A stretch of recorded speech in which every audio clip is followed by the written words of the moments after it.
atau tiba-tiba ada insiden, ya kita nggak pernah tahu namanya insiden ya. Tiba-tiba kalau insiden itu tiba-tiba terjadi yang membuat kita nggak prepare something gitu kan, kalau namanya insiden.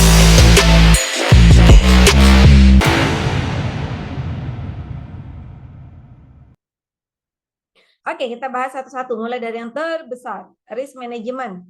Susahnya di mana, guys? Sulitnya di mana? Risk manajemennya. Sulitnya di mana, guys?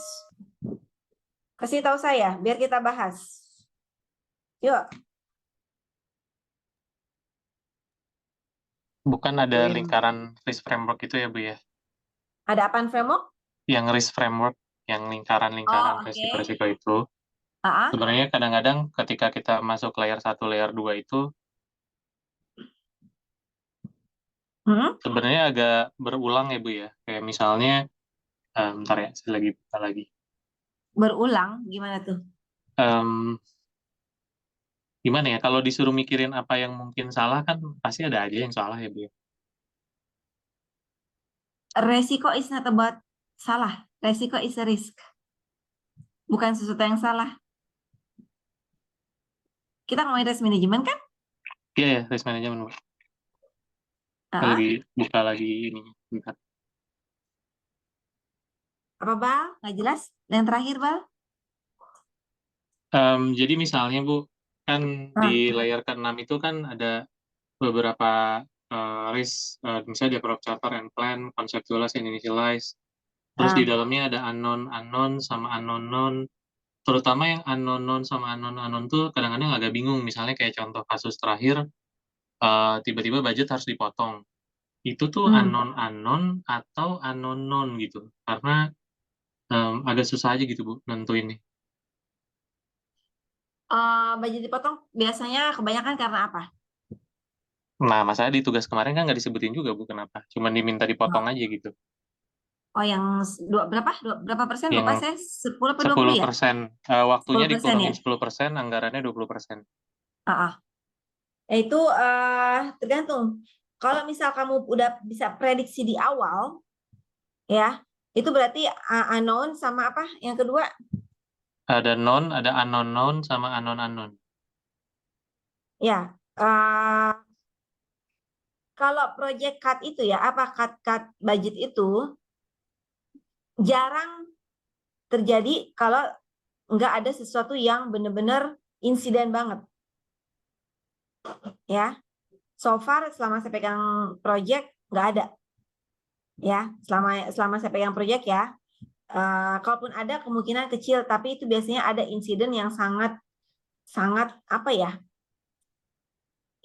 yang sangat berpengaruh dan mungkin tidak pernah menjadi omongan, tapi tiba-tiba dimasukin. Itu mungkin kesalahan dari manajemen. Oh ya, saya pernah sekali aja waktu itu ada dipotong budget. Memang waktu itu ya, karena saat itu saya nggak ngerti ya waktu itu ya, kata-kata yang di atas kata saya sih sebenarnya udah dimasukin katanya, tapi tiba-tiba pembagian bucketnya itu bilang pas akhir tahun ini nggak ada nih, modul ini masuk gitu loh. Nah, kita saat itu agak surprise gitu kan, loh lu kita udah jalan beberapa bulan kok tiba-tiba lu mengkat budget ya. Akhirnya waktu itu kita mencari akal dan kita akhirnya mengorbankan satu modul, ya, mengorbankan satu modul. Nah, itu kalau dalam risk management, saya lupa ya, saat itu maksudnya unknown apa ya. Tapi saat itu kita benar-benar membuat kita surprise, artinya kita nggak tahu sama sekali. Karena itu bukan di level kita. Karena itu benar-benar sangat di level atas banget. Ya. Nah, itu jadi kalau misal kamu bisa prediksi, ya, misal dari awal kamu udah planning nih, tapi ada something is wrong, kamu udah bisa prediksi, berarti itu nggak unknown ya. Tapi kalau misal kamu nggak tahu, misal kayak tadi yang saya cerita itu ternyata levelnya paling atas banget ya, atau tiba-tiba ada insiden, ya kita nggak pernah tahu namanya insiden ya. Tiba-tiba kalau insiden itu tiba-tiba terjadi yang membuat kita nggak prepare something gitu kan, kalau namanya insiden ya. Nah, itu bisa jadi unknown. Tapi kalau misal kamu udah bisa prediksi, kalau bisa prediksi kayak apa ya? Saya belum pernah ngalamin sih kalau yang bisa diprediksi ya selama ini ya. Em, karena kebanyakan dari semua proyek cuma yang tadi yang saya cerita itu cuma satu itu doang yang tiba-tiba di-cut budget gitu loh. Tapi sebelumnya bukan sebelumnya, yang lainnya dalam proyek saya tuh nggak pernah ada sih. Maksudnya justru kita malah kekurangan. Akhirnya kita pakai kontingensi. Kalau nggak pakai kontingensi, kalau nggak kita ngakalin dari budget OPEC. Budget tahunan OPEC kita ngambil. Itu kadang malah kayak gitu. Jadi kalau misal tergantung, kalau misal kamu benar-benar nggak bisa, kan kita bisa lihat ya, ada beberapa proyek, sekarang saya lagi pegang proyek security ya, itu kita nggak pernah, apa ya, nggak pernah expect itu akan sebesar itu budgetnya untuk setup security. Ya, jadi ternyata di dalam dunia security itu, cyber security ya, yang saya pegang sekarang, itu ternyata banyak banget tools yang harus kita pakai. Banyak banget lah ya. Mungkin kalau kalian pernah dengar ada yang namanya Main.io, ya kan, Tenable, Nessus gitu. Terus apalagi ya, NIST gitu kan, frameworknya. Kemudian itu bukan tool sih, cuman kan itu tetap menyerap budget ya.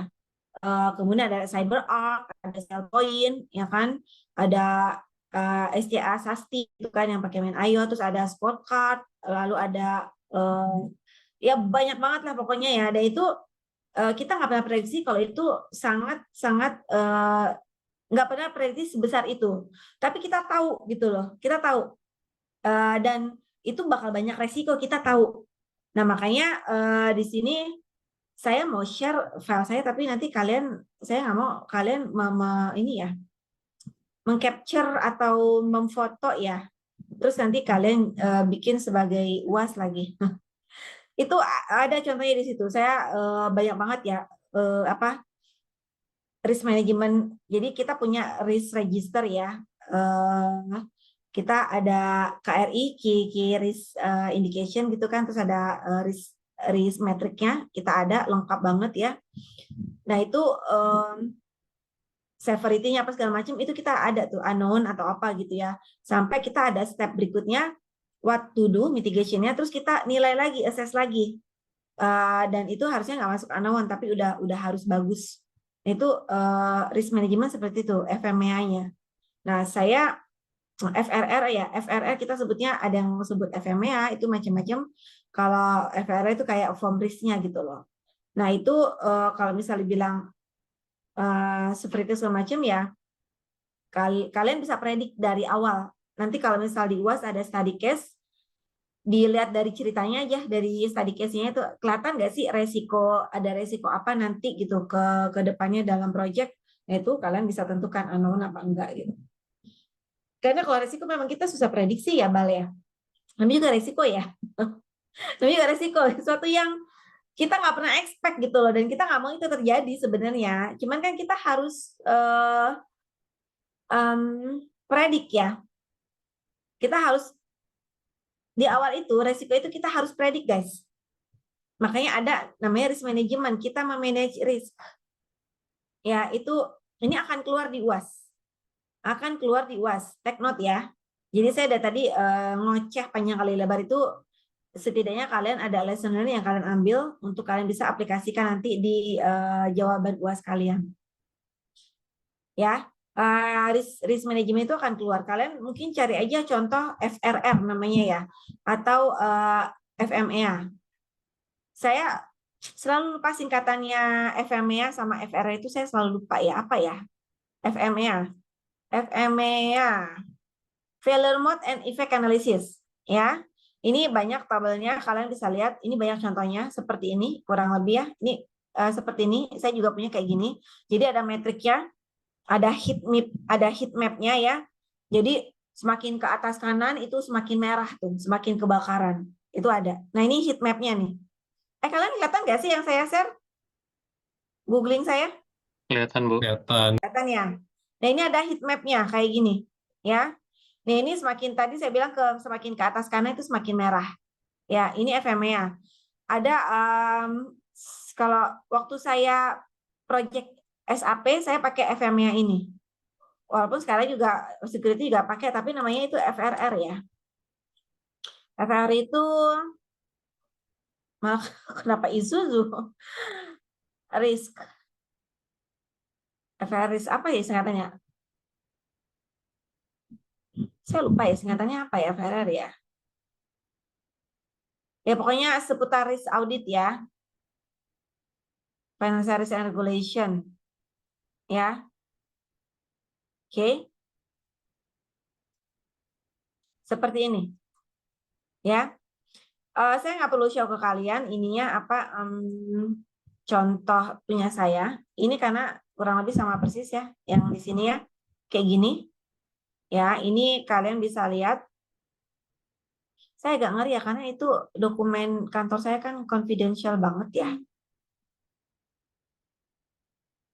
Ya.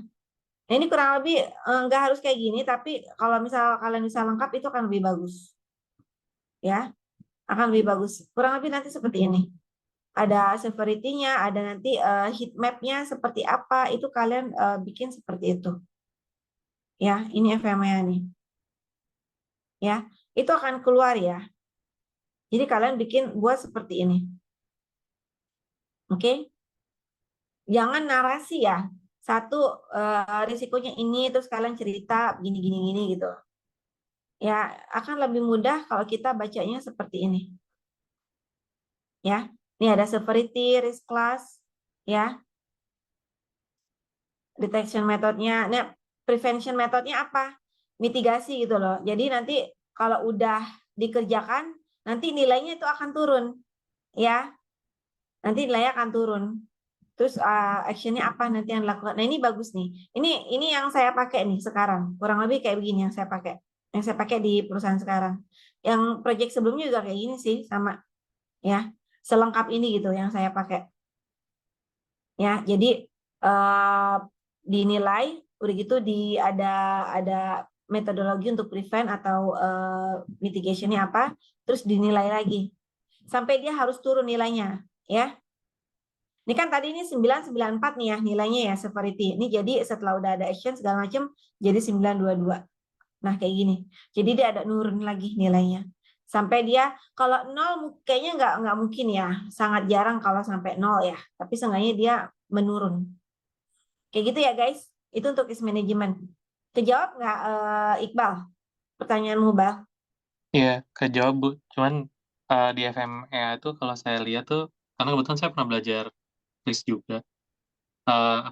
Biasanya kan setelah risk treatment itu kan ada residual risk ya Bu ya. Nah itu kayak kurang kebahas ya residual risk-nya. Kurang ngebahas. Hmm. Kalau dibaca di Ya, bukunya ya, kayak nggak ada pembahasan tentang bahwa setelah risk treatment itu biasanya pasti ada residual risk. oh di bukunya ya. Nggak tahu, saya nggak terlalu inget ya.